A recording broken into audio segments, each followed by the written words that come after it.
और चुप रहें, शाम सुंदर और कब तक चुप रहें। हो इजाजत आपकी तो कुछ कहें, हो इजाजत आपकी तो कुछ कहें, शाम सुंदर और कब तक चुप रहे। जिंदगी दुख दर्द से बेहाल है, जिंदगी दुख दर्द से बेहाल है, तुम ही सोचो और कितने दुख सहे, तुम ही सोचो और कितने गम सहे।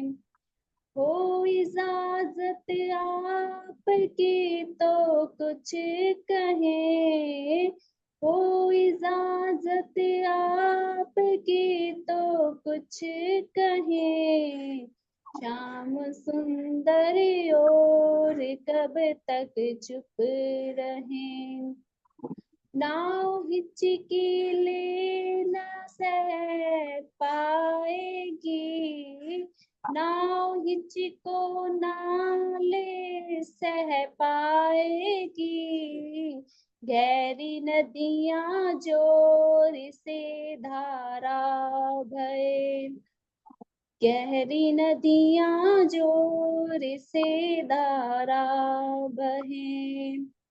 हो इजाजत आपकी तो कुछ कहे, हो इजाजत आपकी तो कुछ कहे, शाम सुंदर और कब तक चुप रहें।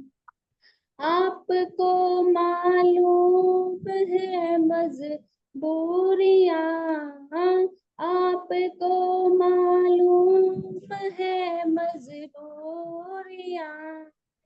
दिल की बातें आपको अब क्या कहें, दिल की बातें आपको अब क्या कहें। वो इजाजत आपकी तो कुछ कहे, वो इजाजत आपकी तो कुछ कहे, शाम सुंदर और कब तक चुप रहें। नाव छोड़ो आपके विश्वास पे, नाव छोड़े आपके विश्वास पे, मन विरो मझधारा में ही रह गए, मन विरो मझधारा में ही रह गए। हो इजाजत आपकी तो कुछ कहे, शाम सुंदर और कब तक चुप रहे। प्रणाम जी। प्रणाम जी, प्रणाम जी। बहुत अच्छा, बहुत प्यारा भजन सुनिए साहब जी। राजी महाराज जी तो तैयार है सुनने के लिए, है ना। चुप ना रहो, बस जल्दी से राजी की शरण में आकर जो दिन में बातें वो सारी बात राजी रहो, राजी सुनने के लिए तैयार बैठे हैं। बहुत अच्छा, बहुत प्यारा भजन। धन्यवाद। बोले श्री प्राणनाथ प्यारे जी जय, सतगुरु महाराज जी जय, भाव के धन्य की जय। तो चलो चलो साथ जी चलते हैं दिन की ओर। तो महाराज जी का विरह चल रहा है। तो महाराज जी कह रहे हैं कि जिसको प्यास ना लगता तो भला क्या वो प्यास को जानेगा। मर्ग तृष्णा का उदाहरण देकर कि उस हिरण की स्थिति को देखिए, वो कितना परेशान कि वो जब प्यासा है, फिर धूप में तपते रेगिस्तान में वो पानी की तलाश में दौड़ता है, लेकिन पानी नहीं मिलता, फिर आगे देखता है, फिर लगता है पानी है, फिर दौड़ता है, फिर लगता है पानी है। ऐसे करते करते तो उसके दम निकल। ऐसे ही संसार में यहाँ पर जीव की स्थिति है। वो सोचता है मुझे यहाँ सुख मिलेगा, यहाँ सुख मिलेगा, कोई बच्चा हुआ, बच्चे की शादी हुई, मुझे यहाँ सुख मिलेगा लेकिन वहां भी सुख, नौकरी मिलेगी वहां सुख है लेकिन वहां भी नौकरी, कहीं भी चले जाए किसी भी कार्य में देखे, सोचता है कि मुझे सुख मिलेगा लेकिन बदले में दुख ही मिलता है, क्योंकि यहाँ वो दुखालय ही है, सुख तो है ही नहीं। दुख का जो क्षणिक अभाव होता है उसमें लगता है कि सुख है, लेकिन सुख है ही नहीं। तो इसी तरह से करते करते यहाँ सुख मिले मुझे, यहाँ सुख मिले, इतने में ही तो करते करते पूरा जीवन बीत जाता है, इंद्रिया कमजोर हो जाती है, आखिर में मृत्यु का ग्रास बन जाता है। लेकिन सुख उसको फिर भी नहीं मिलता। कोई दुखी ज्यादा हो जाता है, सोचता है सुसाइड कर लूं सुखी हो जाऊंगा, नहीं, मरने के बाद भी सुखी नहीं है, मरने के बाद तो और भी दुर्गति होती है। क्यों? क्योंकि अगर किसी कारणवश से कोई परेशान होकर सुसाइड कर देता है तो उसकी जो जीव भटकता रहता है वो अगले जन्म में दुखी ही पैदा होता है, क्योंकि जैसी वृत्ति लेकर निकलेगा, जैसी मति वैसी गति, जैसी उसकी वृत्ति लेकर निकला फिर वो ऐसी ही अवस्था में पैदा होकर वही दुख का ही भागीदार होगा। और सही पूछे तो उस स्टेज तक आने के लिए फिर दोबारा से ऐसी प्रोग्रेस करनी पड़ेगी, फिर माँ के गर्भ में उल्टा लटकना पड़ेगा, फिर वो ही गंदगी में रहकर घुटनों के बल चलकर घुटने तुड़वाने पड़ेंगे, चलना सीखना, बोलना सीखना, पढ़ना सीखना, फिर उस लेवल तक आएंगे, फिर वहीं आना है, आओगे भी। तो यानी क्या सुसाइड करने से संकट का दूर हो जाएगी, शांति मिलेगी? नहीं, और ज्यादा बनती है।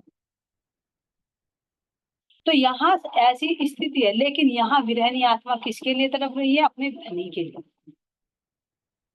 तो जिस जिस रूह ने अपने धनी की उस विरह का अनुभव किया हो, तो वो ही तो इस दुख को जाने, वो तो इस प्यास को जाने, जिसके हृदय में धनी की प्यास जगी।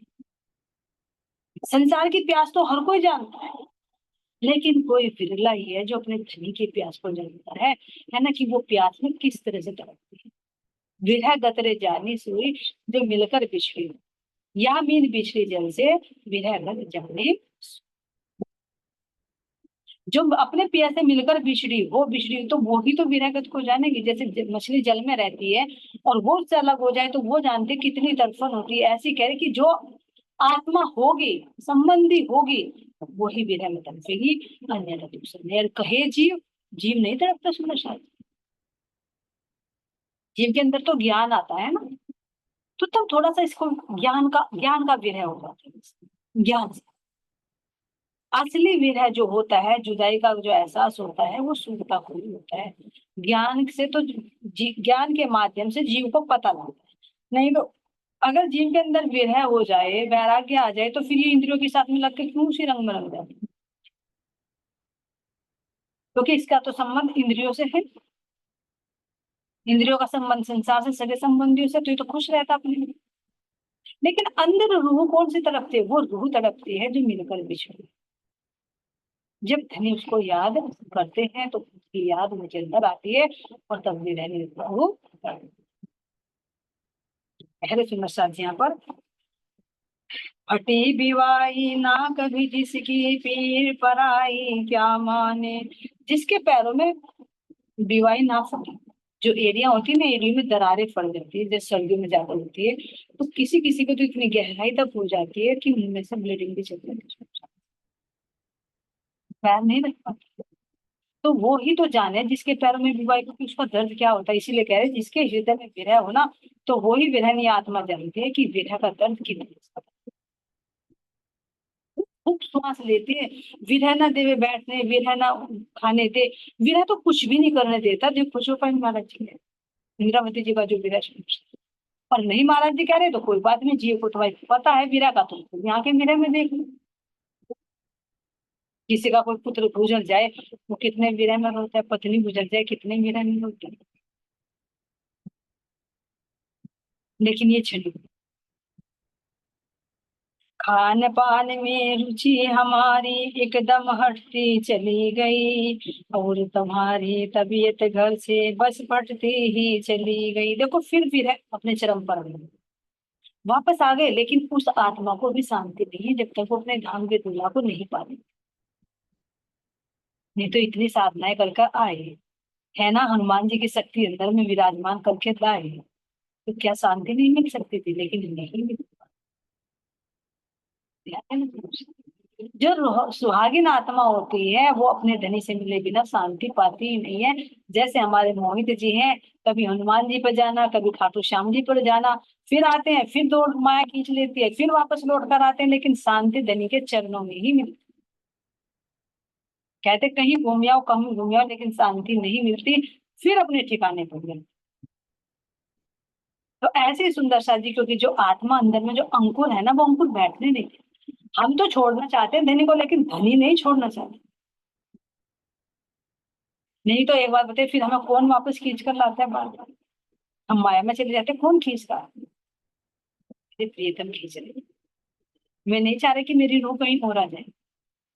ये संसार की तरफ को भागता है, देखा देखी। वो कर रहा है तो मैं भी करूँ, वो चल रही तो वो भी चलूं, शायद उसका काम बन गया तो मेरा भी काम बन जाए। लेकिन धनी कह रहे किस माया के लिए तू अपने कलंक पर, अपने ऊपर कलंक लगा रही है कि मेरा संसार का काम ये बन जाए, मेरा ये काम बन जाए, और दूसरों के जाकर तो उनको अपना पति बना रही है, तो क्यों अपने सिर पर कलंक लगा रही है? क्या इस धन को लेकर तू परमधाम में आएगी?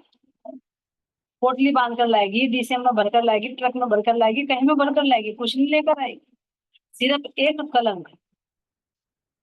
जैसे यहाँ हो जाती है ना वेश्यावृत्ति जो औरत होती है, वो क्या करती है, झूठे धन के लालच में ही तो गलत कार्य कर जाती है।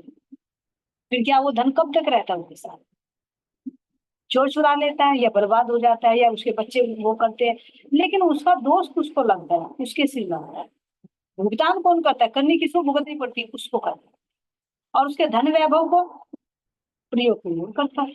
ऐसे ही अगर हम अपने धनी को छोड़कर किसी और देवी देवताओं से जाकर मिन्नतें मांगते हैं, है ना, ये करते हैं सुरेशा जी, तो वास्तव में किसके लिए? यहाँ की झूठी माया के लिए, जो नहीं है अपनी। देखिए दिखता है सब कुछ, एक सेकंड भी नहीं लगेगा इस चेतना को इस शरीर से निकलते ही तो सब शून्य है। कितनी ऊंची बिल्डिंग है सुदर्शन जी, कितनी ही, गेट के अंदर भी एंट्री नहीं होगी, नो एंट्री हो जाएगा, नो एंट्री। इस शरीर के अंदर से चेतना निकलती है, नो एंट्री। अब गेट में तुम्हारी एंट्री नहीं, बस बाहर से बाहर ही विदा कर दो। वो भी फटे पुराने कपड़े तुम्हें तो दे दो, अच्छे अच्छे कपड़े का।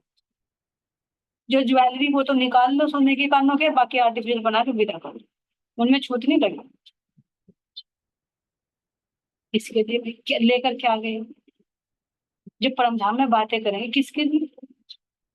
अब उस माया के लिए मैंने अपने प्रियतम को छोड़, जो मेरी थी नहीं, तो कितने देखे।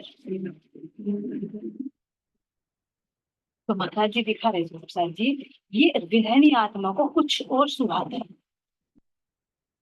तो इसीलिए यहाँ पर कह रही है कि जो विरहनी आत्मा होती है ना, जिसे धनी का योग लग गया हो, केवल वो ही जानती है। जैसे जिसके पैरों में विवाही फटती है ना, तो उसके दर्द को केवल वो ही जानती है। अब उसका प्रभाव संदसा जी, विरह का प्रभाव शरीर पर पड़ता है, पहले भी आती है। जो चित्त में होगा उसका असर मन पर पड़ेगा, मन का असर इंद्रियों पर पड़ेगा। तो जब अंदर में वो सूरता जो अपने धनी को पाना चाह रही है, लेकिन उसको मिल नहीं रहे, तो एक अंदर विरह की आग लगी हुई है। फिर उस विरह रूपी अग्नि में जीव भी जल रहा है, और जब विरह रूपी अग्नि में जीव जलेगा, तो जिसके पड़ोसी इंद्रिया के उन पर प्रभाव नहीं पड़ेगा? पड़ेगा, पड़ेगा। तो शरीर पर प्रभाव पड़ गया, तो यानी मेरी भूख कम हुई। पहले भी आया मानव जाति, जब विरह होता है तो भूख नहीं लगती ऑटोमेटिकली। देखो जब कोई दुख होता है तो भूख नहीं लगती। क्रोध भी बन जाए तो क्रोध में भी भूख नहीं लगती। तुम खाओगे तो, लेकिन वो भोजन भी उल्टा है। देखो कभी अनबन हो जाए और तुम खाकर देखो तो नहीं खाओ। कोई चिंता हो तो चिंता में भूख प्यास तक भाग जाती है, ये देखो। और जिसको चिंता नहीं है वो तो खाएगा खूब आराम से बैठ, पहचान हो जाती है। तुम जिसको चिंता होती है किसी कार्य की, उसको भूख भी नहीं लगती। तो ये महाराज जी के शरीर पर यहाँ असर पड़ा है। इसलिए कह रहे हैं कि खान पीन में अब हमारी रुचि नहीं रही, एकदम हटती चली। और ये होता है समस्या जी। थोड़ा सा ही महाराज जी ने अनुभव कराया, ज्यादा नहीं, क्योंकि जब ध्यान की स्थिति बनी थी, तो ध्यान की स्थिति में से जब उठते थे तो बाद में ऐसा लग रहा था, अरे अब क्या खाए, कुछ ना खाए, बस अगर सादी रोटी रखी हो घर में, कुछ भी रोटी सूखी उसे खा लो, क्योंकि इंटरेस्ट हटने लग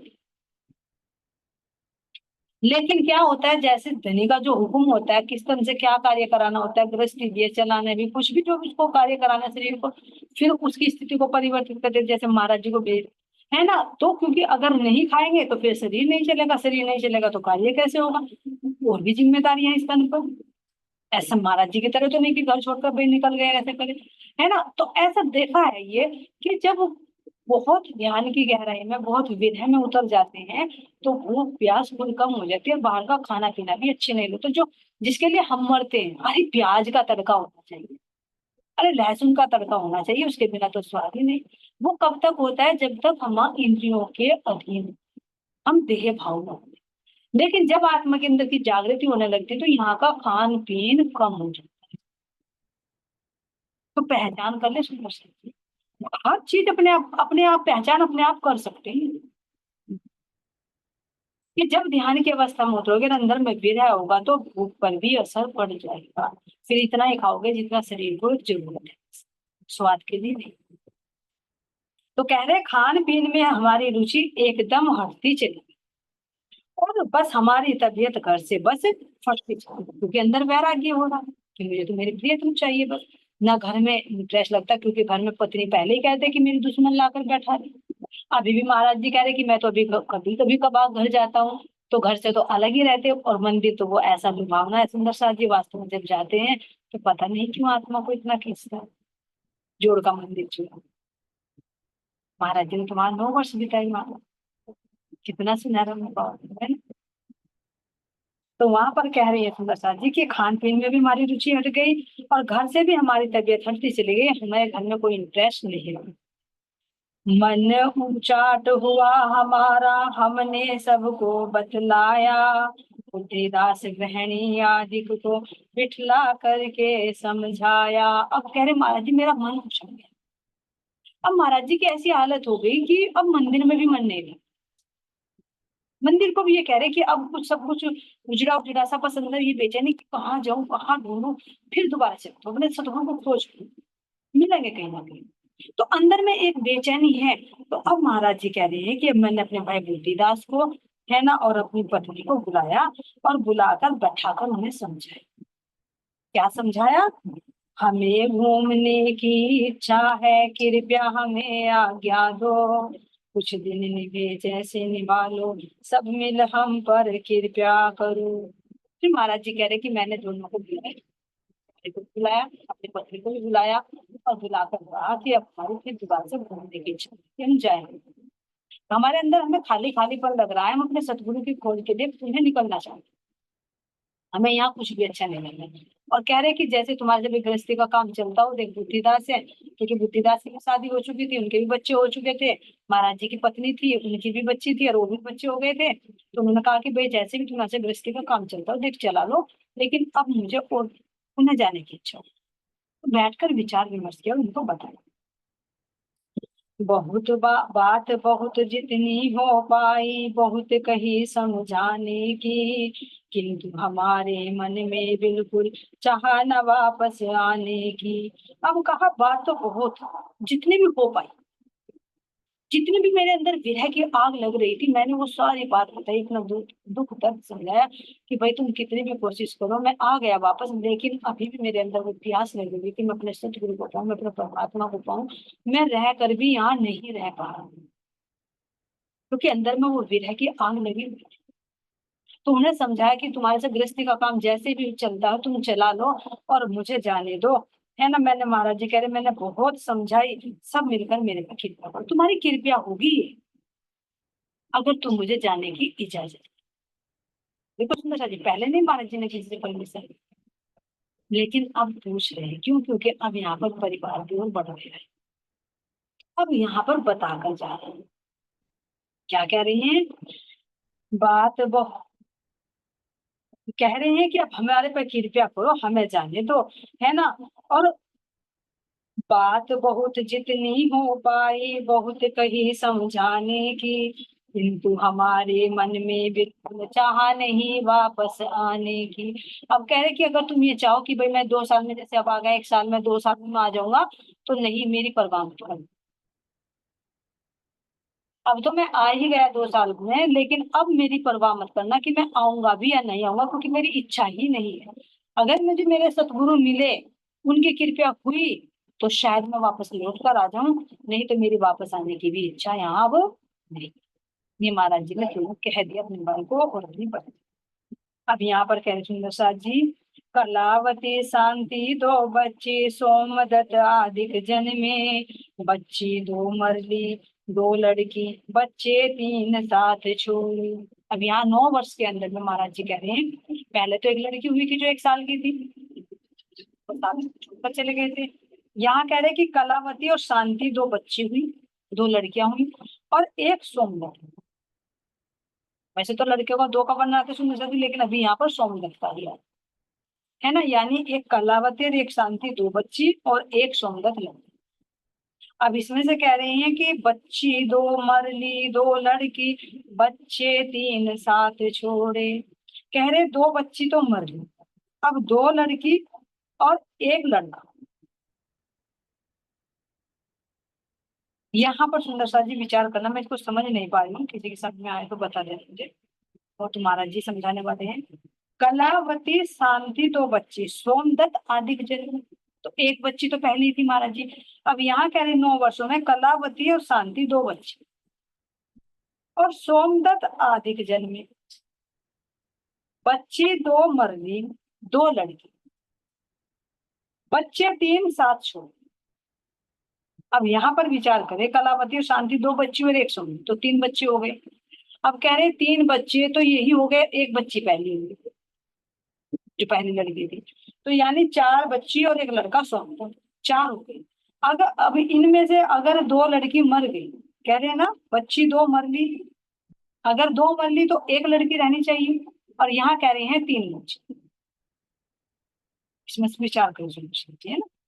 इसमें कह रहे बच्ची 2 मरली 2 लड़की बच्चे तीन साथ छोड़, यानी 3 बच्चे। एक तो सोमदत्त, ये ओमदत्त का नाम नहीं है, सब शायद ओमदत्त भी हो सकते हैं, क्योंकि 3 बच्चे तो एक ओमदत्त एक सोमदत्त और एक बच्ची, 3 ही बच्चों का वर्णन आता है।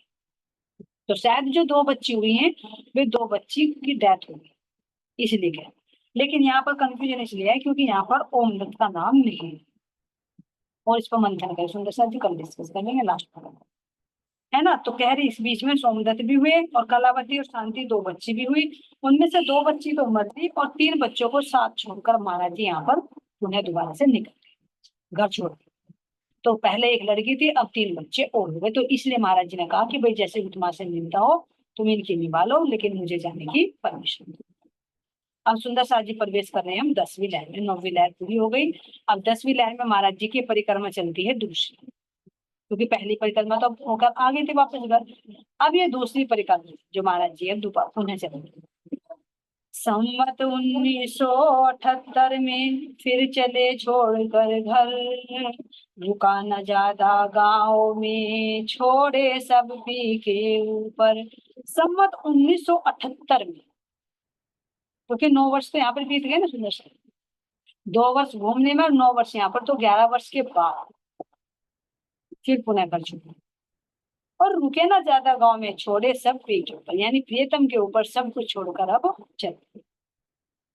चले एक दिन छोड़कर फिर अपना घर बार, न्योछावर करने चले अपने को इस बार। अब के महाराज जी कैसे निकले, कह रहे हैं कि ये चले एक दिन छोड़कर अपना सारा घर बार।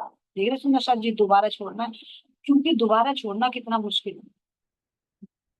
अब वो कहोगे कि कैसे, क्योंकि महाराज जी कैसे कैसे हालत में उन्होंने दिन गुजारे, पता है ना। और यहाँ घर आकर तो सुविधा मिली, वे सत्संग भी चल रहा है, रहने का ठिकाना भी मंदिर में मिल रहा है, खाना पीना भी सब कुछ मिल रहा है, और बाहर तो देख कर कैसे कैसे उसे पंगा पड़ा, और कैसे पेड़ की खोकर खोकर में बैठ बैठ कर रात बिताई, मिला मिला नहीं मिला तो भूखे चलते रहे, मंदिरों में कैसे अपमान होता रहा, ये सब किया। तो किसी की फिर हिम्मत नहीं पड़ेगी कि बाहर के दुखों को देखकर फिर घर के सुख सुविधाएं देखे और फिर घर को छोड़ के चले, क्योंकि एक बार मरना मुश्किल होता है, दूसरी बार मरना तो बहुत मुश्किल होता है। ये देखिए तो लेकिन महाराज जी यहाँ पे कूदे वो दोबारा से छोड़ गए। और दोबारा किस भाव से छोड़े कि अब गए तो मैं वापस आ भी गया, अब गए तो वापस मुझे आना है। क्यों? क्योंकि अब गए तो महात्मा जी ने कह भी दिया था कि भाई अभी तन मत छोड़, अभी बात नहीं है, समय समय पर सब बात अच्छी लगती है। लेकिन महाराज जी ने आपको तो घर से नहीं लगा लिया, चाहे मुझे कोई भी रोकता रहे, अगर सतगुरु मिले तो मैं वापस आऊंगा, मुंह दिखाऊंगा यहाँ गाँव में आकर, अन्यथा कहीं भी जन्म ले, लेकिन मैं वापस नहीं आऊंगा। इसलिए यहाँ से अब विदाई लेकर निकले, कहकर निकले कि अब मेरी इंतजार नहीं करो। देखो कितना दृढ़ निर्णय है। और जहाँ चाह है वहां पर राह। न्योछावर करने चले अपने को इस बार, बिल्कुल न्योछावर करने, नहीं लौट कर वापस आना करके पुष्ट चले मन को, कहीं कहीं मर खप जाएंगे नहीं लौटना अब हमको। अपने मन को पुष्ट यानी दृढ़ कर जाए कि मन अब के मत चलाए, मान हो जाना कि तू चल कर दे मन, क्योंकि मन ही तो खींचता है, क्योंकि मन संबंध जुड़ा होता है स्त्रियों से, घर से, परिवार से। तो आपके मन को पुष्ट कर दे कि अब के तेरी खैर नहीं, अगर तू तो मुझे वापस ले आया कि कहीं भी मर खपिए लेकिन घर वापस लौट कर तुझे खाली हाथ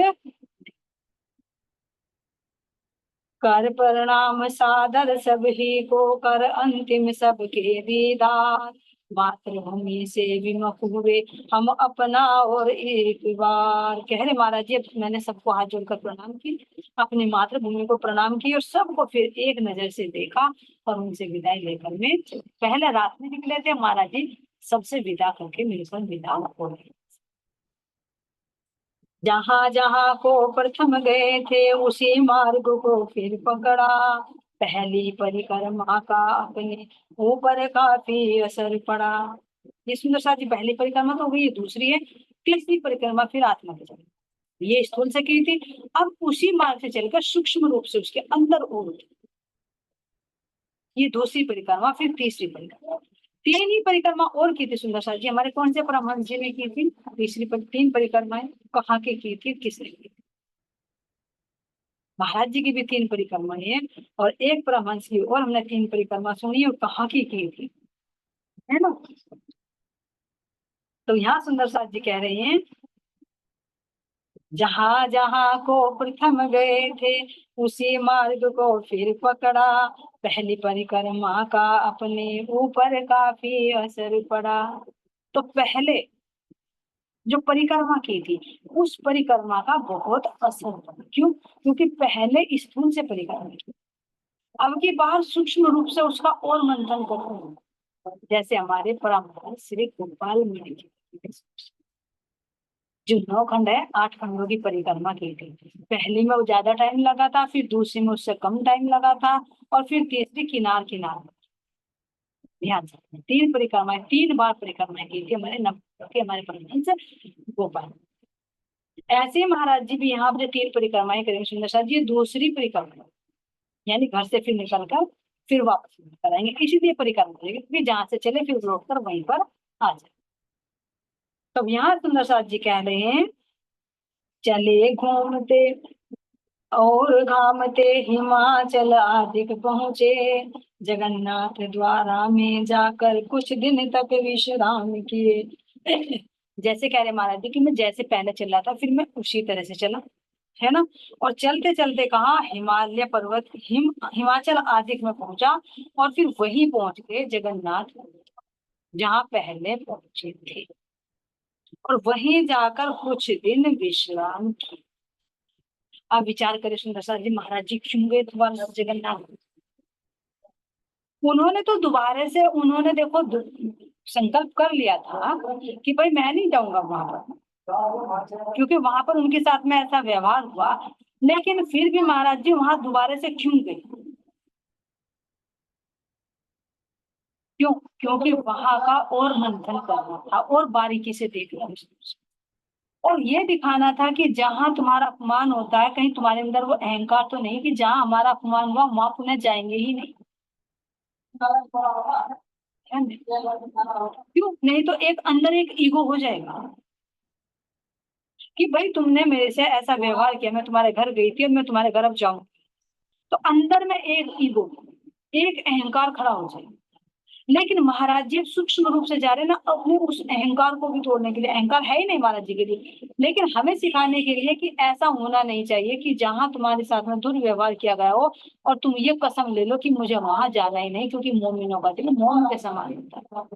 कहता है ना कि महात्माओं की जो महान आत्माएं होती है, महापुरुषों की जो एक प्रतिज्ञा भी होती है ना, वो रेत की दीवार की भांति होती है। कैसे? अंदर अटल, अंदर की तो अटल होती है, लेकिन जो बाह्य सांसारिक होती है जिसमें विकार भी होते हैं, कि मैंने ये सौगंध खा ली, ये निर्णय ले लिया तो ले लिया, नहीं नहीं। आत्मिक दृढ़ता होती है तो बाहर से एक रेत की दीवार की बात ही होती है, क्योंकि जहां से विकार बनने के चांस होते हैं। जैसे मान लीजिए अगर किसी सुंदर साथ में कुछ ना कुछ अनबन हुई, और अनबन होने के लिए हम ये कह रहे हैं कसम खा ले, अरे मैं तो उसके साथ तो बोलूंगी, कुछ समय तक तो बेटर होता है कुछ सुधार करने के लिए, लेकिन जीवन भर के लिए कसम लेना ये एक अंदर का एक अहंकार, एक गांठ बन जाती है, और शायद वही गांठ फिर पुनः दोबारा जीवन का जन्म का कारण। तो महाराज जी हमें यही शिक्षा देने के लिए कि कहीं तुम्हारे साथ मंदिरों में या आश्रम में कहीं पर भी कोई दुर्व्यवहार हो, तो तुम अपने मन में ये गांठ मत मान लेना कि मैं, मेरे साथ ऐसा हुआ तो मैं नहीं जाऊंगा। हालांकि महाराज जी ने कहा वहां हनुमान जी के मंदिर में भी गए तो भी उनके दिल में आया कि मेरा घाव हरा, मैं नहीं जाऊंगा। जब तक वो घाव हरा रहा कि मेरा आसन करके मेरे साथ, मैं तो मंदिर से नहीं करूंगा, मैं तो मंदिर में ही नहीं करूंगा, तो अंदर में देखा कहीं ना कहीं एक बीज बन रहा है। उस बीज को तोड़ने के लिए महाराज जी फिर जगन्नाथ कि देखता हूँ करो कितना अपमान। यहाँ पर भी होता है सुंदर सा जी, कोई तुम्हें कितनी गाली दे रहा है, कोई अपमान कर रहा है, कितनी पहले भाई कितना कहेगा, क्या है तो कितना कहेगा, है ना? कर ले जितना तुझे अपमान करना है, कब तक करेगा? तो खुद अपने आप बचो। तो इसी तरह से सुंदर साथ जी, यहाँ महाराज जी यही समझ में आ रहा है, यही शिक्षा देना चाह रहे हैं कि कोई जहां तुम्हारे अंदर किसी बात से विकार बनते हैं तो उस बात की गांठ मत मारो। कहीं मंदिर में, आश्रम में, किसी सुंदर साथ के घर पर तुम्हारे कोई इंसल्ट हो जाए किन्हीं शब्दों से, तो उसकी गांठ मत मान लेना कि मुझे वहां पर दोबारा नहीं जाए। क्यों? क्योंकि हम अंदर एक अहंकार बन जाएगा, और इतनी याद दोस्त की नहीं आती जितनी दुश्मनी है, रह रह कर याद। यही तो कारण था कि जो जय और विजय थे वैकुंठ के, तो उन्होंने, विष्णु भगवान ने कहा था उनको कि भाई बताओ, तुम्हें श्राप तो लग गया, तुम्हें जाना तो जरूर मृत्यु लोक में, लेकिन अब ये बताओ तुम वहां भक्ति करोगे या दुश्मनी करोगे? अरे स्वामी जी आप क्या करें, दुश्मनी वो भी आपसे? नहीं नहीं, हम तो भक्ति करेंगे। अरे भक्ति करोगे तो समझ लो कि भक्ति करोगे तो तुम्हें भक्त बनकर जाना पड़ेगा, दुश्मनी करोगे तो राक्षस बनना पड़ेगा। जी हाँ, कोई बात नहीं, निराक्षर में बनेंगे, हम तो भक्त बनकर भक्ति करेंगे, कोई बात नहीं, चलो अच्छी तुम्हारी इच्छा, लेकिन ये समझ लो अगर भक्त बनकर भक्ति करोगे वापस बैकुंठ में आओगे तो 7 जन्म लेने पड़ेंगे, और अगर सत्य राक्षस बनकर दुश्मनी करोगे तो 3 जन्म में मेरे पास में होगा। ऐसा क्यों? कि ऐसा इसलिए क्योंकि जितना शत्रु का ध्यान होता है उतना मित्र का ध्यान नहीं होता। देखो कोई तुम्हारे से प्यार से बातें कर ले तो इतनी याद नहीं रहेगा, कोई तुम्हें कड़वा सच बोल दे पूरी रात घूमेगा इसी के साथ में। तो उन्होंने कहा ये स्वामी बस हमें 7 जन्म नहीं, बस 3 जन्म नहीं, बुला लो, जैसा आपका हुक्म, हमें राक्षस बनाना तो राक्षस ही बनाओ, हमें दुश्मन बनाना तो हम दुश्मनी करने के लिए तैयार है, लेकिन 7 जन्म तक आपसे जुदा रहने के लिए तैयार है। तो इसलिए यहाँ पर उनको राक्षसों के रूप में मिला। तो ऐसे ही सुंदर साथ जी अगर हम भी दिल में कोई गांठ लगा ले कि भाई मुझे उसने ऐसा कह दिया, तो वो और गहरी बात हो जाती है फिर, और वो बंधन का। इसीलिए महाराज जी ने यहाँ पर कह रहे हैं कि मैं दोबारा फिर जगन्नाथपुरी गया और वही ठहरा।